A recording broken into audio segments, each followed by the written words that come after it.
ஆன்மீக அன்பர்கள் அனைவருக்கும் நமஸ்காரம். நாரதர் ஒரு ஊருக்கு கீழே வந்து பார்த்தாராம். கீழே வந்து சொன்னாராம், பெருமாள் வந்து சங்கத்தை ஊதினாதான் மழை பெய்யும், அதனால் சங்கை வச்சுட்டார், அதனால் 12 வருஷத்துக்கு மழை கிடையாது அப்படின்னு சொன்னாராம். அந்த ஊரில் இருக்கவனுக்கெல்லாம் ஒன்றும் புரியல.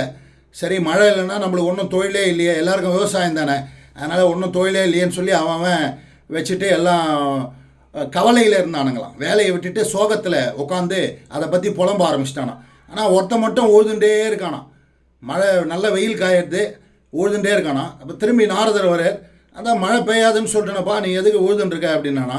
இப்போ அவர் சொன்னாராம், மழை வந்ததுக்கப்புறம் இந்த தொழிலை நான் மறக்கக்கூடாது, இன்னொன்று என் உடம்புல சக்தி இருக்கணும், என் உடம்பு ஆரோக்கியமாக இருக்கணும், மழை வந்தாவிட்டு நான் இந்த தொழிலை பண்ணுறதுக்கு அது மறந்துடக்கூடாது, அதுக்காக பண்ணிட்டுருக்கேன், அது எப்போ வருதோ வரட்டும் அப்படின்னு சொல்லி ஒரு நம்பிக்கையோடு பண்ணிகிட்டே இருந்தானா.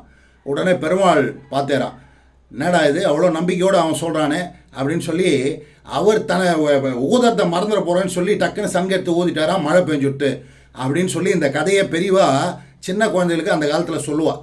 எதுக்கு சொல்லுவா அப்படின்னா, ஒரு தன்னம்பிக்கை, ஒரு உத்வேகத்தை கொடுக்கணும் அப்படின்றதுக்காக. எதுக்கு அப்படின்னா, பெருமாள் கொடுக்குறேன்றதோ இல்லையோ, இவா சொல்கிறா அவா சொல்கிறான்றதுக்காகலாம் இல்லை, நீ உன் வேலையை செஞ்சுட்டே இரு, எப்போ கிடைக்குதோ அது கண்டிப்பாக கிடைக்கும் அப்படின்றது தான் பெரியவாளுடைய இந்த கதையை சொல்லி பெரியவா வந்து அதெல்லாம் புகுத்துவா நம்ம மனசில் சின்ன வயசில். அந்த மாதிரி குழந்தைகளுக்கு நான் இந்த மாதிரி கதையெல்லாம் சொல்லிக் கொடுங்க. நன்றி, வணக்கம்.